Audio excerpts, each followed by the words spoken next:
ஜனநாயகன் படம் பார்க்கும் பொழுது, அமைச்சர்கள் போட்டா போட்டி போட்டுக்கிட்டு என்ன பண்ணாங்க, அழுதாங்க. யாரு அழுவுறது பெருசு அப்படின்னு பார்த்துக்கலாமா? வாங்க அப்படின்னு சொல்லிட்டு ஒவ்வொருவரும் என்ன பண்ணாங்க, அழுதாங்க. எல்லா அமைச்சர்களும் அழுதாங்கன்னு வச்சுக்கங்களேன். இதுல பல முரண்பாடுகள் இருக்கு. விக்னேஷ் அவர்கள் அழுதார். இது குறித்து பிரேமலதா விஜயகாந்த் அவர்கள் என்ன பண்றாங்க, கருத்து தெரிவிக்கிறாங்க. தமிழ்நாட்டுக்கு எவ்வளோ பெரிய பிரச்சனைகள்லாம் இருக்குங்க. காவிரி நதிநீர் பிரச்சனை இருக்கு, மேகதாது அணை விவகாரம் இருக்கு, அதேபோல கரண்ட் பிரச்சனை இருக்கு, விவசாயிகள் பிரச்சனை இருக்கு, கரண்ட் பில் ஏத்துறாங்க. அந்த பிரச்சனை இருக்கு. எவ்ளோ பிரச்சனை இருக்கு. நீட்டு பிரச்சனை இருக்கு. இதுக்கெல்லாம் இவங்க குரல் கொடுக்காம, ஜனநாயகன் படத்துல போயிட்டு பார்த்துக்கிட்டு உக்காந்து அழுதுகிட்டு இருக்கிறாங்க அப்படின்னு ஒரு கேள்வி கேட்டாங்க. இது நியாயமான கேள்விதான். அது மாத்திரம் இல்லாம பொதுவெளியில எல்லாருமே கேட்கிற ஒரே கேள்விதான். இனி காவிரி நதிநீர் வராம எவ்வளோ பிரச்சனைகள் இருக்கு. விவசாயிகள் அங்க போராட்டங்கள் பண்ணிட்டு இருக்காங்க. விவசாயிகள் விவசாயம் பண்ண முடியாம எந்த அளவுக்கு தவிச்சுக்கிட்டு இருக்கிறாங்க அப்படின்றதெல்லாம் நம்ம பார்க்கிறோம். நீங்க முறையா என்ன பண்ணணும், காவிரி மேலாண்மைய அணுகி தண்ணீர கொண்டு வந்து விவசாயத்த செழிக்க வைக்கணும். அடுத்த ஜென்மத்துல நான் விவசாயியா பொறக்கணும் அப்படின்னு ஆசைப்படுற விஜய் அவர்கள், இந்த ஜென்மத்துல விவசாயிகள் கஷ்டப்பட்டுக்கிட்டு இருக்கிறாங்கல்ல, இப்போ கரண்ட்ல நீங்க முதலமைச்சரா இருக்கும்பொழுது உங்க ஆட்சி கீழ விவசாயிகள் எத்தன பேர் வந்து விவசாயம் பண்ண முடியாம தவிச்சுக்கிட்டு இருக்கிறாங்க. விவசாய நிலங்கள் எத்தன காடா போயிட்டு இருக்கு. விவசாயிகள் எந்த அளவுக்கு சீரழிச்சுக்கிட்டு இருக்கு. விவசாயிகள் எந்த அளவுக்கு ரோட்ல வந்து போராடிக்கிட்டு இருக்கான். இதெல்லாம் பார்த்து இவங்களுக்கு சரி செய்யறதுக்கு விஜய் அவர்களுக்கு மனசு கிடையாது. ஆனா அடுத்த ஜென்மத்துல ஒரு விவசாயியா பொறக்கணுமா? இப்போ கரண்ட் பிரசன்ட்ல இருக்கிற விவசாய பிரச்சனைய தீருங்க சார். அடுத்த ஜன்மத்துக்கு ஒண்ணு போயிட்டீங்க அப்படின்றது தான் பல கேள்வி வச்சுட்டு இருக்கிறாங்க. இதனிடையில ஜனநாயகன் படம் ரிலீஸ் ஆகுது. ஜனநாயகன் படம் ரிலீஸ் ஆகும்போது ஒவ்வொரு அமைச்சர்களும் அழுகுறாங்க. அ எல்லாரும் வந்து என்ன பண்றாங்க, ஒப்பாரி வைக்கிறாங்க. அது ஒரு வேற விஷயம். அது ஒரு பக்கம் இருக்கட்டும். இது குறித்து பிரேமலதா அவர்கள் என்ன பண்றாங்க, கேள்விகள் எழுப்புறாங்க. அமைச்சர் விக்னேஷ் இதுக்கு டெஃபினிஷன் குடுக்குறாரு. நான் அமைச்சரா இருந்தாலும் விஜய் ரசிகன். நான் 30 வருஷமா வந்து என்ன பண்றேன், விஜய் ரசிகனா இருந்திருக்கிறேன். திரையில அவர பார்க்கும்பொழுது, அதுவும் கடைசி படம், கடைசி டான்ஸு, கடைசி ஃபைட்டு, கடைசி டயலாக்கு அப்படின்னு எல்லாமே கடைசி, கடைசி, கடைசி, கடைசி, கடைசின்னு எல்லாமே வந்திருக்கு. ஸோ அந்த ஒரு எமோஷனல்ல நான் என்ன பண்ணிட்டேன், அழுதுட்டேன் அப்படின்னு சொல்றாரு. எனக்குள்ள குழந்தை மனசு இருக்குதுங்க. ஒவ்வொருத்தருக்கும் குழந்தை மனசு இருக்கும். அதன்படி நான் வந்து ஒரு விஜய் ரசிகனா வந்து உட்காந்துருவேன். இது என்ன ஒரு பெரிய பிரச்சனையா? இதெல்லாம் வந்து உட்காந்து பேசிக்கிட்டு இருக்கீங்க அப்படின்னு சர்வசாதாரணமா ஆக்குறது. தாவேக்காவினருக்கு எல்லாத்தையுமே நார்மலைஸ் பண்ணணும். அது வந்து அவங்களுக்கு வந்து ஒரு நம்மளுக்கெல்லாம் வந்து ஒரு பெரிய பிரச்சனையா இருக்கும். காவிரி நதிநீர் நம்மளுக்கு தரல விவசாயிகள் போராட்டிக்கிட்டு இருக்காங்க அப்படின்னா, அதெல்லாம் ஒரு பெரிய பிரச்சனையா? நான் அழுததுனால இப்ப இதெல்லாம் வந்து நார்மலைஸ் பண்றது. ஆக்சுவலா விஜய் அவர்களுடைய எல்லாருமே அதாவது நீங்க விஜய் அவர்களே நீட் இல்லன்னா என்ன? நீட் தான் படிக்கணுமா? நீட் இல்லன்னா என்ன? எவ்வளோ இருக்கு. அத போய் படிங்க அப்படி அந்த நார்மலைசருக்கு வந்துட்டாங்க. எல்லாமே நார்மலைஸ் பண்ணிடணும். அப்படி இருந்தா தான் நம்மளால வாழ முடியுமா? அப்படின்ற ஒரு கேள்வி நமக்கு அறியாமலே நம்மளே வந்து என்ன பண்ணுது கேள்வி ஆயிடுது. ஸோ அப்ப நீட் இல்லன்னா என்னப்பா நம்மளுக்கு வேற எதுக்குப்பா இன்ஜினியரிங் இருக்கு அப்படின்னு இருக்கு. அப்போ டாக்டர் ஆகணுன்ற அந்த கனவு எப்ப இதெல்லாம் பத்தி அவங்களுக்கு வந்து கவலையே கிடையாது. எல்லாம் நார்மலைஸ் பண்ணிடணும். ஸோ அந்த அளவுக்கு தான் இதெல்லாம் ஒரு பெரிய பிரச்சனையா? இதெல்லாம் விவாதிக்கிறீங்கன்னு சொல்லிட்டு எஸ்கேப் ஆகுறாரு. அதுல அவர் சொல்றாரு பாருங்க, "நான் அழுதது எனக்கே தெரியாது வீடியோ எடுத்திருக்கிறாங்க" அப்படின்னு சொல்றாரு. இது எப்படி அமைச்சர் விக்னேஷ் அவர்கள உங்களுக்கே தெரியாம எடுக்க முடியும் அப்படின்ற ஒரு கேள்வி இருக்குல்ல. இது தொடர்ச்சியா இதே மாரி ஒரு விஷயத்த இவங்க முன்னிறுத்திட்டு இருக்காங்க. இதுக்கு முன்னாடி கீர்த்தனா இருக்கிறாங்கல்ல, அமைச்சர் கீர்த்தனா ஸ்கூல்ல போயிட்டு அந்த குழந்தைய வந்து கேள்வி மேல கேள்வி கேட்டு, அது ஒரு பெரிய இஷ்யூ ஆயிருச்சு. அப்போ ராஜ்மோகன் அவர் சொல்றாரு, என்ன சொல்றாருன்னா, அமைச்சருக்கே தெரியாம வீடியோ எடுத்திருக்காங்கங்க அப்படின்றாரு.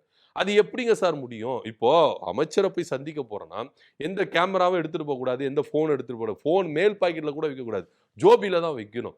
ஃபோன எடுத்தாலே செக்யூரிட்டிக்கு வந்து என்ன பண்ணுவாங்க, அந்த ரூம்ல இருப்பாங்க. அமைச்சர்கள சந்திக்கும்பொழுது ரூம்ல இருப்பாங்க. உடனே ஃபோன வாங்கி இது பண்ணிருவாய்ங்க. இல்ல ஃபோன தட்டி விட்டுருவாய்ங்க. இதுதான் நடக்குது. தாவேக்கா அமைச்சர்கள பார்க்க போனா, இதான் நடக்கும். நாளைக்கே நீங்க போங்களேன், அமைச்சர பார்க்க போங்களேன். இதுதான் நடக்கும். ஸோ அப்படி இருக்கும் பொழுது, அமைச்சர்களுக்கே தெரியாம எப்படி கேமரா எடுக்க முடியும்? அப்படின்னு ஒரு கேள்வி இருக்குல்ல. இதுல தியேட்டர்ல ஒரு படம் பார்க்கிறார். அமைச்சர் விக்னேஷ் அவர்கள் தியேட்டர்ல படம் பார்க்கிறார். தியேட்டர்ல படம் பார்க்கும் பொழுது, எல்லா லைட்டும் ஆஃப் பண்ணியிருப்பாங்க. ஏன்னா ஸ்க்ரீன் ரொம்ப கிளியரா இருக்கணுன்றதுக்காக எல்லா லைட்டும் ஆஃப் பண்ணியிருப்பாங்க.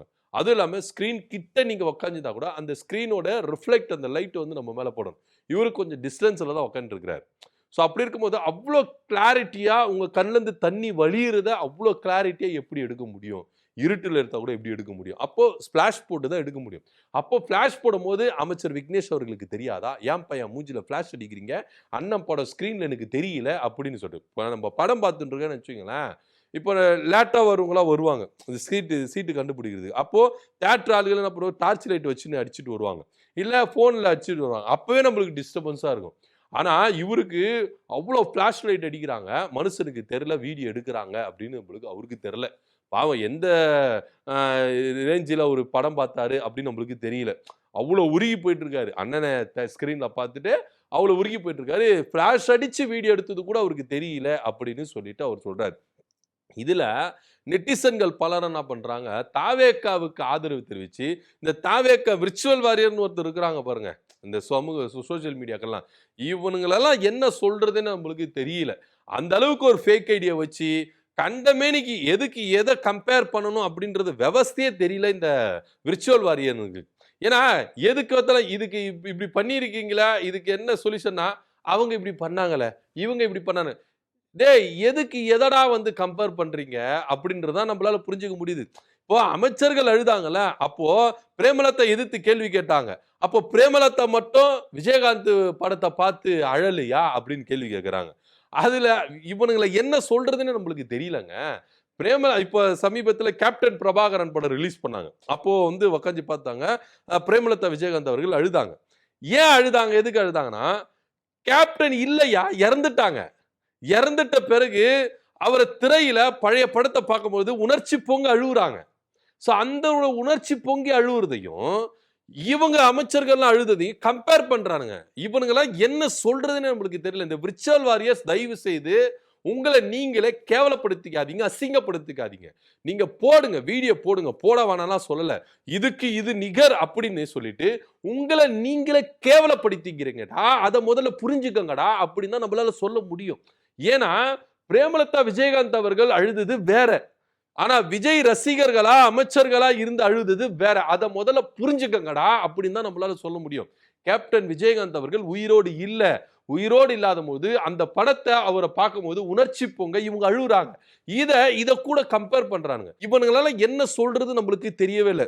ஐடி ஒன்னு இருக்குது, ஃபாலோவர்ஸ் ஒன்னு இருக்கிறாங்கன்ற ஒரு தைரியத்துல இஷ்டமேனிக்கு எல்லாத்துக்கும் கண்டபடி போட்டு என்ன பண்றாங்க, அலப்பறை பண்ணிக்கிட்டு இருக்கிறாங்க அப்படின்றத நம்மளால புரிஞ்சுக்க முடியுது. சோ பிரேமலதா விஜயகாந்த் அவர்கள் அழுதது அப்படின்ற அந்த ஃபீலிங்ஸ்ன்றது வேற.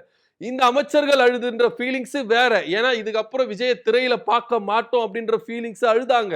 நான் அதுதான் அவங்க ஏன் அழுதாங்க, எதுக்கு அழுதாங்க அப்படின்றதெல்லாம் முக்கியம் கிடையாது. ஆனா அவங்க அமைச்சர், அவங்க பேருக்கு பின்னாடி அமைச்சர் அப்படின்னு ஒண்ணு இருக்கு.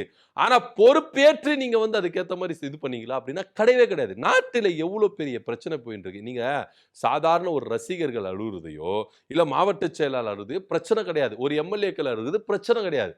அமைச்சருங்க இவங்க துறை கீழே எவ்வளவு பெரிய பிரச்சனைகள் போயிட்டு இருக்கு. இப்போ புசியானந்த் இருக்கிறாருல, எதுக்குமே வாயை திறக்க மாட்டேங்கிறாரு. ஆனா பாப்கார்ன் சாப்பிட மட்டும் வாயை திறக்கிறாரு அப்படின்னு சோசியல் மீடியால எல்லாரும் கேள்விகள் கேட்டு இருக்காங்க. அரசியல் கட்சி தலைவர்கள் கேள்வி கேட்டு இருக்காங்க. காவிரி நதி நீர் தர மாட்டேங்கிறாங்க. காவிரி மேலாண்மை தலையிட்டு நம்மளுக்கு நீர் தர மாட்டேங்கிறாங்க. இதனால எத்தனை விவசாயிகள் இங்க கஷ்டப்பட்டு இருக்காங்க, போராட்டம் பண்ணிட்டு இருக்காங்க. மேகதாது அணை கட்டுறதுக்கு ரொம்ப மும்முரமா செயல்பட்டு இருக்காங்க. ஆனா துறை சார்ந்த அமைச்சர், நீர்வளத்துறை அமைச்சர் படத்தை பார்த்துக்கிட்டு பாப்கார்ன் சாப்பிட்டு இருக்காரு. இப்ப அது ரொம்ப முக்கியமா?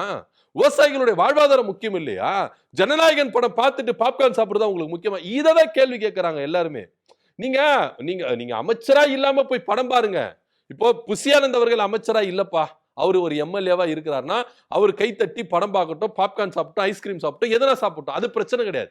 ஆனா அமைச்சரா போய் பாக்குறீங்களா, இங்க என்ன சொல்யூஷன்? மக்களுக்கு என்ன சொல்யூஷன்?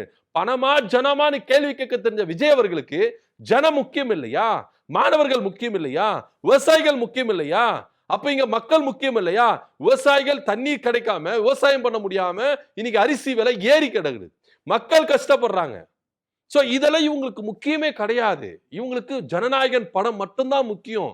அதுல கண்ணீர் விடுறது மட்டும்தான் முக்கியம். பாப்கார்ன் வாங்கி சாப்பிடுறது தான் முக்கியம். இத பத்தி கேள்வி கேட்டா அதுக்கு இதை தூக்கிட்டு வந்துருவாங்க.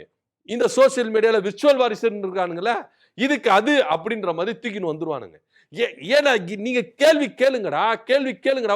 உங்க ஆட்சியாளரே கேள்வி கேளுங்க. உங்களுக்கு ஜனம் தான் முக்கியம்னா, உங்க தலைவர் சொன்னார்ல ஜனம் தான் முக்கியம்னா, நீங்க நியாயமா கேள்வி கேளுங்கடா. அது ஆளுங்கட்சியா இருந்தாலும் எதிர்கட்சியால கேள்வி கேளுங்கடான்னு நம்ம சொல்றோம். ஆனா பிரேமலதா விஜயகாந்த் அழுவலியா? அவங்க விஜயகாந்த் படத்தை பார்த்து அவங்க அழுவலியா அப்படின்றாங்க. ஏண்டா அவங்க அழுது எது இதுக்கு, இவங்க அழுது எதுக்கு அப்படின்ற புரிஞ்சுக்கங்கடா அப்படின்றத நம்ம சொல்றோம். ஆனா இவனுங்களுக்கு என்னன்னா இதுக்கு இதுதான், இதுக்கு அதுதான் அப்படின்னு ஒப்பிட்டு பார்க்கணும். அப்படி ஒப்பிட்டால கரெக்டா ஒப்பிடுறாங்களா, இவங்களே அசிங்கப்படுத்திக்கிறாங்க. இன்னைக்கு பிரேமலதா விஜயகாந்த் அவர்கள் எதுக்கு அழுதாங்க? விஜயகாந்த் படத்தை பார்த்து அப்படின்றத கூட புரிஞ்சுக்க முடியாம, எங்க அமைச்சர்களை நீங்க கேள்வி கேட்கிறீங்களே, நீங்களே அழுதுருக்கீங்களே அப்படின்னு வராங்க. சோ இவங்கள என்ன சொல்றது அப்படின்னு நம்மளுக்கு தெரியல. அமைச்சர்கள் ரசிகர் மனப்பான்மையில நின்னு அழுதாங்க. அதுல விஷயமே சொல்லவே இல்ல. ஆனா அமைச்சர் அப்படின்ற ஒரு பொறுப்பு இருக்குல்ல, அதற்கு அவங்க என்ன பொறுப்பெடுத்து நடந்துக்கிட்டாங்க அப்படின்றது நம்மளுக்கு கேள்வியா இருக்கு. என்ன குரல் கொடுத்தாங்க? அட்லீஸ்ட் நீங்க ஒரு கண்டன அறிக்கைனா குடுத்தீங்களா சார்? நீங்க கண்டன அறிக்கைனா எதனா பண்ணீங்களா? அப்படிதான் நம்ம கேள்வி கேட்கிறோம். சோ எந்த ஒரு பொறுப்பும் இல்லாம, எந்த ஒரு விஷயத்திலும் பொறுப்பெடுத்துக்காம, நாங்க விஜய் படம் வந்துருச்சு, ரசிகர் மனப்பான்மையில மாறிட்டோம். எங்களுக்குள்ள 30 வருஷம், 40 வருஷம் ரசிகர் மனப்பான்மை இருக்கு. அதனால நாங்க இறங்கி என்ன பண்ணிட்டோம், இன்னைக்கு குழந்தைத்தனமா போய் பார்த்தோம், அழுதுட்டோம், எங்களுக்கு தெரியாம வீடியோ எடுத்துட்டாங்கன்னு சொல்லிட்டு அப்படியே பிளேட்ட மாத்துறது. இது என்ன அழகு நம்மளுக்கு தெரியல. இப்படியெல்லாம் அரசியல் செய்றாங்கப்பா அப்படின்றத நம்ம பார்த்துக்கொள்ளணும். இத பத்தியோட கருத்து என்ன அப்படின்னு கீழ கமெண்ட் பண்ணுங்க. நன்றி, வணக்கம்.